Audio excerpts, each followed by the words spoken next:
दोस्तों, ये कहानी है ब्रेन नाम की लड़की की, जो कि अपने घर में अकेली रहती थी।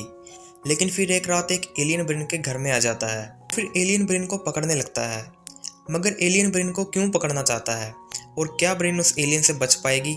चलिए देखते हैं इस कहानी में। कहानी की शुरुआत में हम जंगलों के बीच बने एक घर में ब्रेन को देखते हैं। ब्रेन एक पूरे घर में अकेली रहती है और उसका घर भी टाउन से बाहर बना है। ब्रेन की मोम के मरने के बाद उसका कोई भी नहीं है।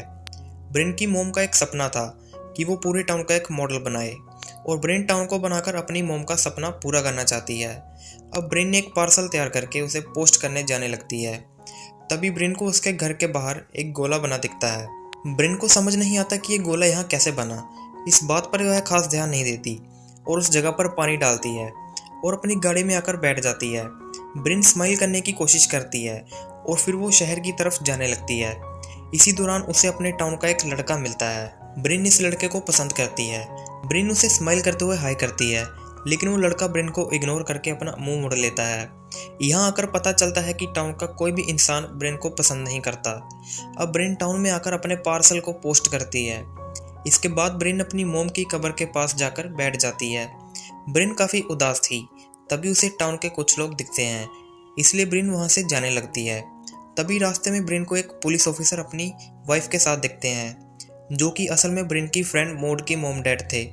मगर ब्रेन उन्हें देखते ही छुप जाती है और जब वो दोनों चले जाते हैं तब वो चैन की सांस लेती है। इसके बाद ब्रेन घर आकर अपनी दोस्त मोड को लेटर लिखती है कि मैंने आज तुम्हारे मोम डैड को देखा। अब तभी यहाँ पर एक मेलमैन आता है और वो ब्रेन के लिए एक पार्सल लाया था, पर वो भी पार्सल को बाहर से ही फेंक कर यहाँ से चला जाता है। ब्रेन उस पार्सल को उठाकर लाती है और अपने घर में आकर गाना बजाती है और उस पार्सल में स्कूल का एक मॉडल था, जिसे वो अपने टाउन में रख देती है। इसके बाद ब्रेन अपने रोज़ के काम करने लगती है। इसके बाद हम देखते हैं कि ब्रेन बहुत अकेली है और वो अकेली नहीं रहना चाहती। लेकिन पास्ट में कुछ ऐसा हुआ है जिससे पूरे टाउन के लोग उसे पसंद नहीं करते। इसी वजह से ब्रेन टाउन से बाहर जंगलों के बीच रहती है। अब ब्रेन अपनी दोस्त मोड को याद करती है और वही लेटर लिखती है कि यकीन नहीं होता, 10 साल बीत चुके हैं और आज भी मैं खुद को माफ़ नहीं कर पाऊंगी। यहाँ हमें समझ नहीं आता कि आखिर मोड के साथ आखिर क्या हुआ है, लेकिन उस सवाल का जवाब हमें आगे मिलेगा।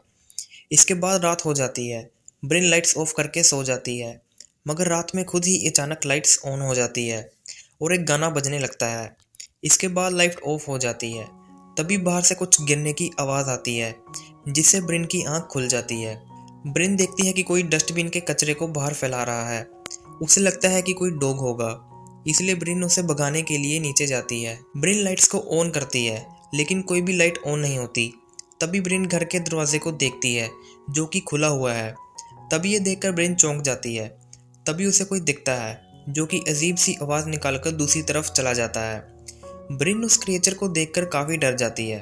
तभी वो क्रिएचर उसे देख लेता है। ब्रेन अपने रूम की तरफ भागती है। वो क्रिएचर ब्रेन के पीछे भागता हुआ आता है। ब्रेन अपने रूम में बेड के पीछे छुप जाती है। तभी वो यहाँ आता है। ब्रेन काफ़ी डरी हुई थी। तभी वो क्रिएचर इस तरफ आता है, लेकिन वो ब्रेन को नहीं देख पाता और खिड़की से घर से बाहर चला जाता है।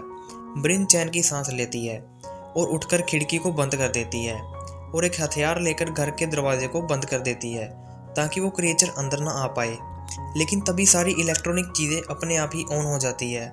ब्रेन सारी चीज़ों को बंद करती है ताकि क्रिएचर इनकी आवाज़ सुनकर अंदर ना आ पाए।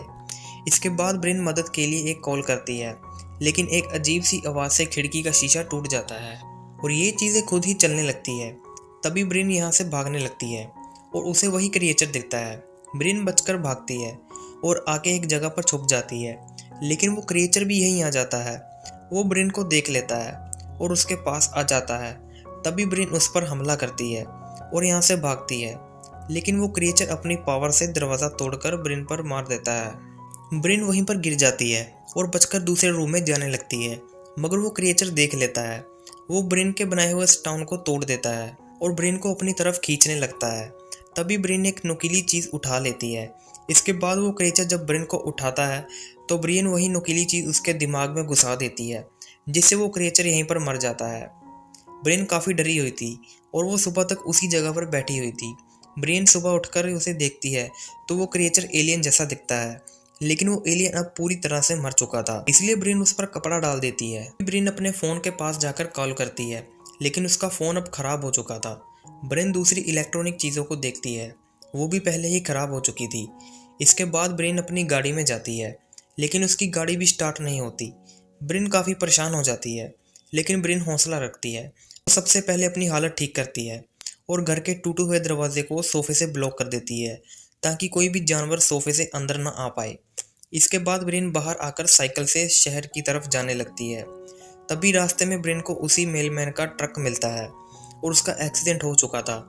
ब्रेन यहीं एक घर को वो देखती है जो टूटा हुआ था। ऐसा लगता है कि यहाँ भी रात को वही एलियन आया होगा। अब तभी ब्रेन वैसे ही गोले में आकर खड़ी हो जाती है, जैसा उसके घर के बाहर बना हुआ था। ब्रेन काफ़ी डर जाती है। ब्रेन तुरंत यहाँ से जाती है और पुलिस में रिपोर्ट लिखवाने आती है। और फिर उसके सामने मोड के मोम डैड आ जाते हैं। मोम के मोम डैड उससे काफ़ी गुस्सा हो जाते हैं। ब्रेन उनसे कुछ कहने वाली थी, लेकिन तभी उसकी मोम ब्रेन के मुंह पर थूक देती है और यहाँ से चली जाती है। मोड के डैड भी उसे घूर कर देखते हैं और चले जाते हैं। ब्रेन को ये काफ़ी बुरा लगा था। दो पुलिस ऑफिसर भी ये सब देख रहे थे, वो कुछ भी नहीं कह रहे थे। ब्रेन यहाँ से बाहर आ जाती है और अपना चेहरा साफ करके दीवार के पास बैठकर रोने लगती है। थोड़ी देर बाद ब्रेन को एक बस दिखती है और वो डिसाइड करती है कि वो इस टाउन को छोड़कर चली जाएगी और वो उस बस में बैठ जाती है। इसी दौरान हम देखते हैं कि हर एक घर के बाहर वैसा ही गोला बना हुआ है, यानी कि वो एलियन बाकी लोगों के घर में भी आए थे। बस में कुछ और लोग भी बैठे हुए थे। उन लोगों को एलियंस ने अपने कंट्रोल में कर लिया था। उनके गले में एक पैरासाइट जैसी चीज़ थी, जिससे वो एलियन इन्हें कंट्रोल कर रहे थे।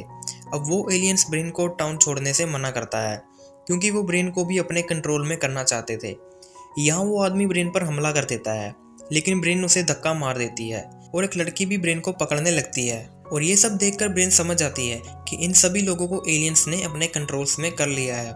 सब देखकर ड्राइवर ब्रेक लगाता है, जिससे वो आदमी वहीं गिर जाता है। ब्रेन बाहर निकलकर भागने लगती है, लेकिन वो आदमी भी ब्रेन के पीछे आने लगता है। ब्रेन भागते हुए एक चर्च के पास आ जाती है, लेकिन वो चर्च बंद होता है। इसके बाद ब्रेन कब्रिस्तान के पास आ जाती है और मोड की कब्र के पास आकर रुक जाती है, जो कि 10 साल पहले मर चुकी थी। उस दिन गुस्से में इनकी बहस हो रही थी, जिसमें गुस्से में मोड ने ब्रेन को धक्का दे दिया था और गुस्से में ब्रेन ने भी पत्थर उठाकर मोड पर मार दिया और वो पत्थर सिर में लगने से मोड की डेथ हो गई। और उस घटना के बाद ही सभी लोग ब्रेन को पसंद नहीं करते थे और इसी वजह से मोड के मॉम डैड ब्रेन को पसंद नहीं करते थे। और इसी वजह से हमने कहानी की शुरुआत से अब तक देखा कि टाउन का कोई भी इंसान ब्रेन से बात करना नहीं चाहता। ब्रेन मोड की कब्र के पास होकर उसे याद कर रही थी, तभी उसे काले बादल दिखाई देते हैं, जिसके अंदर एलियन की स्पेसशिप थी और एलियन ब्रेन को पकड़ने आ रहे थे। ये देखकर ब्रेन भागती है और एलियन की स्पेसशिप उसके पीछे आ रही थी। ब्रेन भागते हुए घर के पास आ जाती है। वहाँ वो कुछ टाउन के लोगों को देखती है, जो कि अपने हाथ आसमान में करके खड़े हुए थे। इन लोगों को भी एलियंस ने अपने कंट्रोल में कर लिया था। ये देखकर ब्रेन वहाँ से निकल जाती है और अपने घर में आ जाती है। घर में उसी एलियन की लाश पड़ी हुई थी, लेकिन ब्रेन देखती है कि एलियन के मुंह से कोई चीज़ बाहर निकल कर गई है और फर्श पर उसके निशान बने हुए थे। ब्रेन निशान का पीछा करते हुए घास की तरफ आ जाती है, लेकिन यहाँ उसे कुछ भी नहीं मिलता। तभी ब्रेन आसमान में देखती है, जहाँ एलियन की स्पेसशिप उसके घर के बिल्कुल ऊपर थी। अब ब्रेन घर में आती है और लैंप लगाकर पूरे घर में रोशनी कर देती है। इसके बाद ब्रेन पानी को गर्म रख देती है और एक कटर को अपने साथ रख लेती है। ब्रेन सारे दरवाजे बंद कर देती है और दरवाजे में कपड़ा लगाकर उसमें कील ठोक देती है। ब्रेन अब छुपने के लिए अपने घर के बेसमेंट में जाने लगती है। तभी वो देखती है कि जो कीलें उसने ठोकी थी वो अपने आप बाहर निकलने लगी है। तभी एक लाइट अंदर आती है और उस डेड बॉडी को उठाकर अपने साथ ले जाती है। ब्रेन ये सब देखकर बेसमेंट में छुप जाती है। तभी एक और एलियन उसके घर में आ जाता है। इधर ब्रेन बेसमेंट में छुपने लगती है। एलियन बेसमेंट में भी आ जाता है।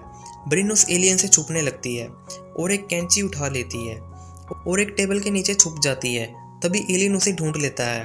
ब्रेन बचकर दूसरी तरफ जाती है और कैंची दिखाकर उसे डराने लगती है, मगर वो एलियन अपनी पावर से कैंची को दूर फेंक देता है। इसके बाद ब्रेन उसके हाथ से फोटो खींचता है, जो कि ब्रेन और मोड की बचपन की फोटो थी।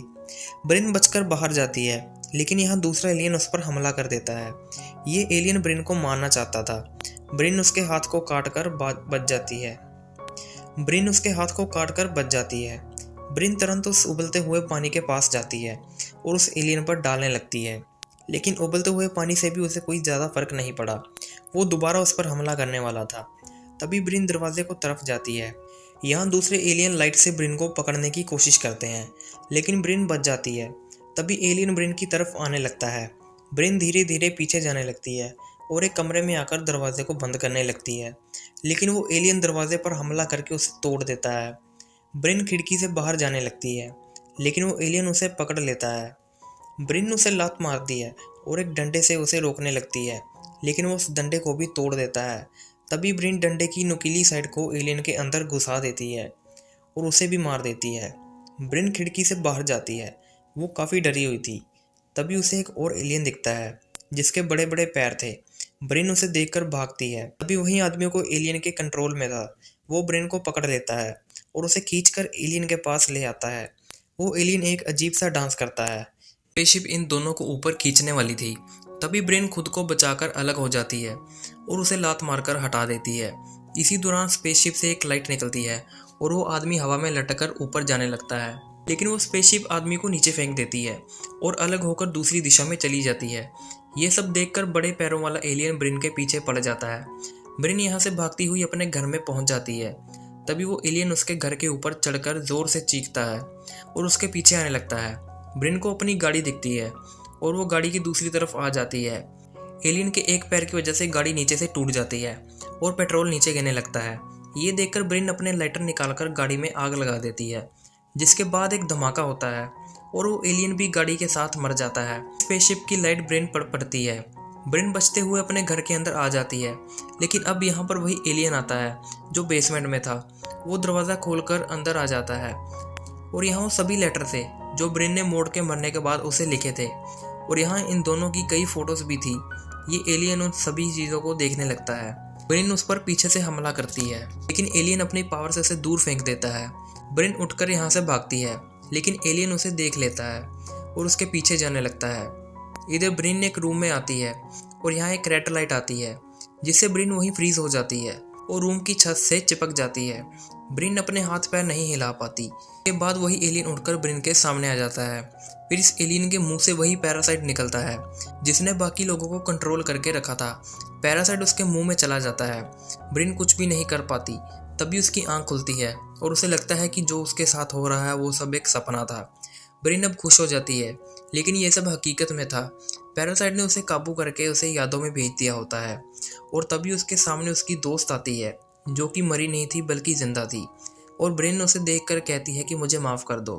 और यही डायलॉग इस फिल्म का पहला और आखिरी डायलॉग है, और यही इस मूवी की खास बात है, और इस मूवी में यही डायलॉग बोला गया है।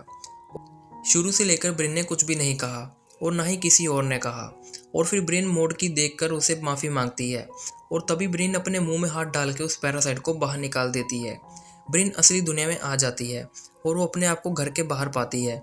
वो इस पैरासाइट को ख़त्म करने की कोशिश करती है, लेकिन वो बच जाता है। तभी एक स्पेसशिप आती है और उसमें से एक लाइट बाहर आती है, जिससे इस पैरासाइट को नया शरीर मिल जाता है। अब ब्रिन ये सब देखकर भाग जाती है। इसी दौरान एलियन लोगों को अपने कंट्रोल में कर रहे हैं। ब्रिन बचते हुए जंगल में आ जाती है।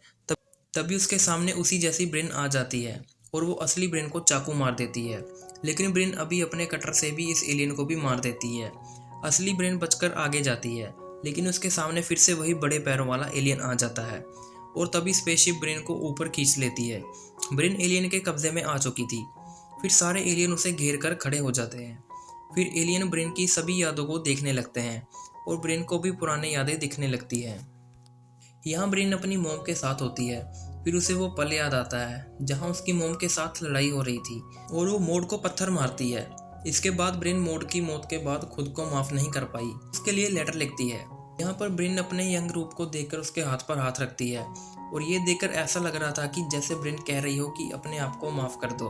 अब ये सब एलियन देख रहे थे, और एलियन फैसला करते हैं कि ब्रिन को पहले ही बहुत कुछ सह चुकी है, इसलिए हम उसे अपने कंट्रोल में नहीं करेंगे।